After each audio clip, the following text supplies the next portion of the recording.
வணக்கம் and welcome to the show interesting info. December 10 human rights day அப்படின்னு சொல்லிட்டு ஒரு டேங்க. இது 1945 ஐக்கிய நாடுகள் சபையால் உருவாக்கப்பட்ட ஒரு தினம் தான் இது. அந்த ஆஃப்டர் வேர்ல்டு வாருக்கு அப்புறம் பார்த்தீங்கன்னா இந்த சிவில், அரசியல், பொருளாதாரம், சமூகம், கலாச்சாரம் இது எல்லாத்துக்குமான ஒரு தனி மனிதனுடைய உரிமைன்றது ரொம்ப அத்தியாவசியம். அப்படி இருந்தால் தான் ஒரு தனி மனிதன் நல்லா இருப்பான், அவனை சார்ந்த சமூகம் நல்லாயிருக்கும், அவன் சார்ந்த சமூகம் நல்லா இருந்தால் தான் நாடு நல்லாயிருக்கும், நாடு நல்லா இருந்தால் தான் இந்த உலகம் நல்லா இருக்குன்ற ஒரு கான்செப்ட்னால உருவாக்கப்பட்டது.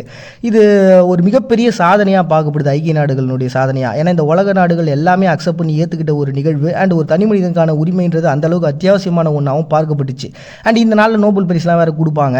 அண்ட் இதனுடைய ஒரு இம்பார்ட்டன்ட்ன்றது தெரிஞ்சதுனால நபிபியா என்ன பண்ணாங்க, இது அவங்க நாட்டினுடைய உமன்ஸ் டேவாகவும் அண்ட் ஹியூமன் ரைட்ஸ் டேவாகவும் நேஷனல் டேவாக அறிவித்தாங்க. அதேமாதிரி கிரிபியாட்டியும் இது ஒரு நேஷனல் டேவாக அறிவிச்சிருக்காங்க. ஸோ அப்படி அந்த ஹியூமனுக்கான ரைட்ஸ் ஆனது முறையாக அந்த பிரகடனப்படுத்தப்படுத்த அந்த நாளை தான் இன்னைக்கு செலிப்ரேட் பண்ணுறாங்க டிசம்பர் 10. நெக்ஸ்ட் இன்னைக்கு ஆல்ஃபிரட் நோபல் டே அப்படின்னு சொல்லிட்டு ஒரு டேங்க. இந்த நோபல் பரிசுலாம் கொடுக்குறாங்கன்னு சொன்னோம் இல்லையா, இது ஏன் கொடுக்குறாங்க, எப்படி உருவாச்சு அப்படின்றதுக்கான டே தான் இந்த டே. இந்த நோபல் பரிசுன்றது ஸ்வீடனில் ஸ்டாக் ஹோம் அப்படின்ற ஒரு பிளேஸில் தான் கொடுக்குறாங்க. அதை தொடர்ந்து நார்வேல ஓஸ்லோ அப்படின்ற பிளேஸில் அமைதிக்கான நோபல் பரிசும் கொடுக்குறாங்க. இந்த நோபல் பரிசு உருவானதுக்கு ஒரு சுவாரஸ்யமான ஒரு வரலாறு இருக்குது. இது என்னன்னா, ஸ்வீடிஷ் நாட்டை சேர்ந்த வேதியியல் பொறியியலாளர் கண்டுபிடிப்பாளருமான ஒரு ஆல்ஃபிரட் நோபல் அப்படின்ற ஒரு பர்சனால் உருவாக்கப்பட்டது தான். அவர் கிட்டத்தட்ட 90க்கும் மேற்பட்ட ஆயுத தொழிற்சாலைகளை வச்சு நடத்திட்டு இருந்த ரொம்ப பிரபலமான ஒரு பர்சனு. அண்ட் டைனமைட்னு சொல்லிட்டு ஒன்று இருக்குதுல்ல, இந்த ஒரு கண்டுபிடிச்சவரும் இவர் தான். 1888 இவர் மேலே ஏகப்பட்ட விமர்சனங்கள் அப்படின்றது போயிட்டு இருந்த சமயத்தில் இவர் மேலே ஒரு தவறான ஒரு விஷயங்கள்ன்றது பரப்பப்பட்டுச்சு. அது என்னன்னா, இவருடைய அண்ணன் வந்து இறந்துட்டாங்க, அப்படியே மாதிரி இவரும் இறந்துட்டாருன்ற மாதிரியான ஒரு நியூஸை வந்து அப்படியே பரப்ப ஆரம்பிக்கிறாங்க. இதுக்கு இவர் மனசில் ஒரு பெரிய தாக்கத்தை ஏற்படுத்த ஆரம்பிக்குது. நம்ம வச்சிருக்கக்கூடிய ஆயுத தொழிற்சாலைகள் மூலமாக யாருக்கு என்ன யூஸ்னா, மக்கள் சாவறான், அவ்வளோதான். அப்போது இந்த இறப்புன்ற ஒரு கான்செப்ட் நம்மளுக்கும் ஒரு விதத்தில் நம்ம காரணமாக இருக்கிறோம் அப்படின்ற மாதிரி எண்ணங்கள் அவர் தோணிச்சா என்னன்னு எதுன்னு தெரில. ஆனால் அந்த ஒரு தாக்கத்தை ஏற்படுத்தி அவர் என்ன பண்ணியிருக்காரு, தன்னோட இறப்புக்கு முன்னாடி ஒரு உயில் எழுதி வச்சிருக்காரு. அந்த உயில் மூலமாக தன்னுடைய ஒரு சொத்துல ஒரு பகுதியையும் தன்னுடைய இடத்துல ஒரு பகுதியையும் ஒதுக்கிட்டு அதை ஒரு அறக்கட்டளைக்காக ஒதுக்குறாரு. இந்த மாதிரி வருஷத்துக்கு, அதாவது ஒவ்வொரு வருஷமும் ஒரு பரிசுகள் கொடுக்கப்படணும். அதுவும் இந்த இயற்பியல், வேதியியல், அமைதிக்கான நோபல் பரிசு, உடலியல் சார்ந்த விஷயங்கள், இதிலெல்லாம் ஒரு சிறந்து விளங்கக்கூடிய பர்சனுக்கு நீங்கள் கிஃப்ட் கொடுக்கணும் அப்படின்ற ஒரு கான்செப்டை அவர் முன்வைக்கிறாரு. அதுக்காக இந்த அறக்கட்டளைகளும் உருவாக்கப்படுது. அப்படி உருவாக்கப்பட்ட அந்த அறக்கட்டளைக்கு தான் நோபல் பரிசை கொடுக்குறாங்க. இது 1901 ஃபர்ஸ்ட் டைமாக ஸ்டார்ட் பண்ணாங்க. அதை தொடர்ந்து ஒவ்வொரு வருஷமும் கொடுக்க ஆரம்பித்தாங்க. அதுக்கப்புறம் அந்த ஃபண்டுன்றது ரொம்ப கம்மியாக இருந்துச்சு அப்படின்னா அது 5 வருஷத்துக்கு உதவியாக மாற்றிடுவாங்க. சில டைமே அதில் பேர்கள்லாம் சொல்லாமே இருப்பாங்க, அந்த டேட்டு டைம்லாம் சொல்லாமல் இருப்பாங்க. ஸோ அந்த ஃபண்டை பேஸ் பண்ணி தான் அந்த விஷயங்கள் நடக்குதுன்றதுனால அதில் ஒரு சின்ன மாற்றங்கள்லாம் இருக்கும். ஆனால் நீங்கள் உலகம் முழுக்க நோபல் பரிசு அப்படின்னா எல்லாருக்கும் தெரிஞ்சது தான். அந்த நோபல் பரிசு கொடுக்கறதுக்கு காரணம் இந்த ஆல்ஃபிரட் நோபல் அப்படின்ற ஒரு பர்சன் எழுதி வச்ச உயில் தான். நெக்ஸ்ட் இன்னைக்கு டேவி டெசிமல் சிஸ்டம் டே அப்படின்னு சொல்லிட்டு ஒரு டே. இது மெல்வி டேவி அப்படின்ற ஒரு பர்சனுடைய நினைவாக அவருடைய பர்த்டேவை சூஸ் பண்ணி உருவாக்கப்பட்ட ஒரு தினம் தான். ஒரு மிகப்பெரிய அமெரிக்காவில் ஒரு பெரிய லெவலில் பாப்புலரான ஒரு பர்சன் தான் வச்சிங்களேன். இவர் டெசிமல் சிஸ்டம் அப்படின்ற ஒரு கான்செப்ட் இருக்குல்ல, நம்ம அந்த 10 தசம குறியீடுகளை வச்சு பயன்படுத்துவாங்க அப்படின்ட்டு. இது உங்களுக்கு புரியாத மாதிரி சொல்கிற அளவுக்கு எனக்கு நாலேஜ் இல்லை. இது பார்த்திங்கன்னா முறையாக இந்த இந்து அரேபியா, அப்புறம் சீனா, ரோம் இந்த மாதிரியான பகுதிகளில் பழங்காலத்துலேருந்து இந்த கான்செப்ட் இருக்குது. இந்த தசம குறியீடுகள் அப்படின்றது இந்த 10 பேஸ் பண்ணி 10, 100, 1000 இந்த மாதிரி கான்செப்ட் இருக்குல்ல, அதை வச்சு இதை முறையாக நூலகத்தில் இவர் பயன்படுத்த ஆரம்பித்தார். இது நூலகத்தில் பயன்படுத்தின உடனே அதில் ஒரு 10 பிரிவுகளை வச்சிருக்கிறாரு. ஸோ இல்லை இந்த கணிதம், தத்துவம், மதம், சமூகம் அப்படின்னு சொல்லிட்டு ஒரு 10 பிரிவுகள். அந்த 10 பிரிவுகள்லையும் 10 பிரிவுகளை வச்சு நம்ம இந்த புக்ஸ் எல்லாம் ஈஸியாக எடுக்கிறதுக்கான ஒரு வேவாக அது அமைஞ்சிருச்சு. எவ்வளோ புக் வருது, எவ்வளோ போகுது அப்படின்றதுக்கான வே. இது நீங்கள் உலகத்தில் பார்த்தீங்கன்னா 135 நாடுகளில் 2 லட்சத்துக்கும் மேற்பட்ட இடங்களில் இந்த டெசிமல் சிஸ்டத்தை பயன்படுத்திட்டு இருக்காங்க. இவர் கண்டுபிடிச்ச அந்த சிஸ்டத்தை 1866 கண்டுபிடிச்சதை.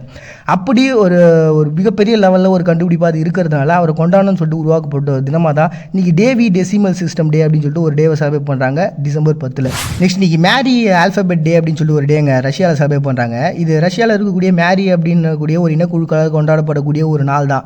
இவங்களுடைய இந்த லாங்குவேஜை சிறப்பிக்கணும், அதை பற்றி ஒரு பெரிய லெவலில் பிரபலத்தை ஏற்படுத்துன்னு சொல்லிட்டு உருவாக்கப்பட்ட தினம் தான். ஏன்னா இந்த மேரி அப்படின்ற ஒரு லாங்குவேஜுக்கு எழுத்து முறை அப்படின்றது 1930 வரைக்குமே ஒரு சரியான எழுத்து முறைகள் இல்லாமல் தான் இருந்தது.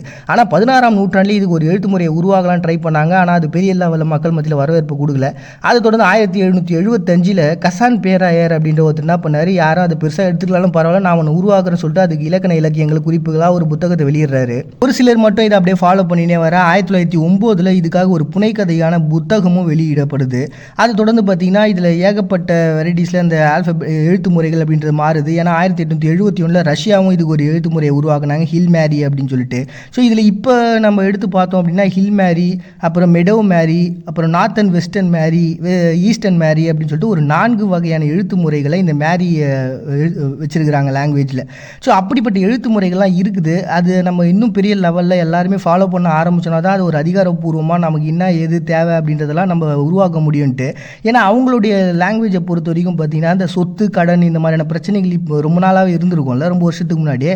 அப்போ என்ன பண்ணியிருக்காங்கன்னா அதை திஸ்டே அப்படின்ற ஒரு ஓவியத்தை வரைஞ்சி அதன் மூலமாக தான் அவங்க வெளிப்படுத்தியிருக்கிறாங்களாம். இப்படி ஒரு எழுத்து முறையே சரிவர இல்லாத நம்மளுடைய லாங்குவேஜில் ஒரு 4 விதமான எழுத்து முறைகள் நம்ம ஃபாலோ பண்ணுகிறோம். அதையாவது நம்ம தெரிஞ்சுக்கணுமே அப்படின்னு சொல்லிட்டு உருவாக்கப்பட்ட ஒரு தினமாக தான் இன்னைக்கு மேரி ஆல்ஃபபெட் டே அப்படின்னு சொல்லிட்டு ரஷ்யாவில் ஒரு டே செலிப்ரேட் பண்ணுறாங்க டிசம்பர் 10.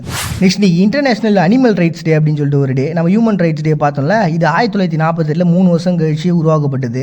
இது என்னன்னா மனுஷனே கொல்ற அளவுக்கு நம்ம மோசமானவங்களா இருக்கிறோம். அப்போ இந்த பிறப்பால் நான் பெருசு பிறப்பால் அவன் கீழே நினச்சி சண்டை போகிற இந்த மனுஷனுக்கு இந்த அனிமல்லாம் ஏமாத்துறோம். அப்போ அதெல்லாம் ஈஸியாக அவன் கொடுமைப்படுத்துவானே அப்படின்னு சொல்லிட்டு நிறைய சமூக ஆர்வலர்கள்லாம் ஐக்கிய நாடுகள் சபையில் முன் வச்சாங்க.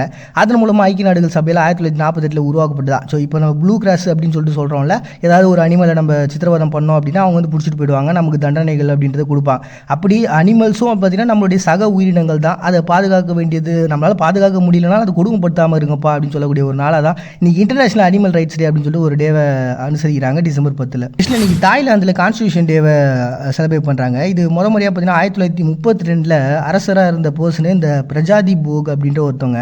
இவங்க என்ன பண்ணாங்கன்னா ஒரு அரசு முடியாச்சு அப்படின்றது இருக்கலாம், பட் ஆனால் அது அரசியலமைப்பு சட்டத்தோடு இணைஞ்ச ஒன்றா இருக்கணும் அப்படின்னு சொல்லிட்டு நிறைய பேர் வலியுறுத்த ஆரம்பித்தாங்க. சில குழுக்கள்லாம் சேர்ந்து பிரச்சனையும் பண்ண ஆரம்பித்தாங்க தாய்லாந்தில். அப்படி கானா ராச்சடோன் அப்படின்ற ஒரு பர்சன் குழுக்கள் என்ன பண்ணாங்க, இதை வந்து ஒரு அரசியலமைப்போடு சேர்த்து அந்த முடியாட்சியை அமைக்கணும் அப்படின்னு சொல்லி முடியாட்சியை உருவாக்குனாங்க. அப்படி அந்த அரசியலமைப்போடு சேர்த்து அவங்களுக்கான ஒரு சட்டத்திட்டங்கள்ன்றது உருவாச்சு இல்லையா, அதை தான் இவங்க தாய்லாந்தில் கான்ஸ்டியூஷன் டே அப்படின்னு சொல்லி நீங்கள் செலிப்ரேட் பண்ணுறாங்க டிசம்பர் 10. தப்பு செஞ்சால் அதை விட ஒரு பெரிய தண்டனை உனக்கு கடவுள் கொடுப்பாரா அப்படின்னு கடவுள் ரீதியான ஒன்று. அண்ட் நீ எதை செய்கிறியோ அதுவே உனக்கு வந்து சேரும், கர்மா அப்படின்ற ஒரு தத்துவங்கள் இன்னொரு பக்கம். Every reaction equal to the opposite reaction அப்படின்ற ஒரு கான்செப்ட் சயின்ஸ் ரீதியாக. இப்படி இந்த உண்மைகள்லாம் பொய்யோ அப்படின்னு மனம் அமைதி இல்லாத சமயத்தெல்லாம் தோணும். ஆனால் இது எல்லாமே உண்மை, அதுக்கு ஒரு காரணமும் இருக்குது. அது என்னங்கிறத நாளைக்கு சொல்கிறேன். மறுபடியும் நாளைக்கு வந்து சந்திக்கிறது உங்கள்கிட்ட நான் உங்கள் பாண்டியை நீங்கள் பார்த்துட்டு இருக்கீங்க. இந்த நிகழ்ச்சி இன்ட்ரெஸ்டிங் இன்ஃபோ.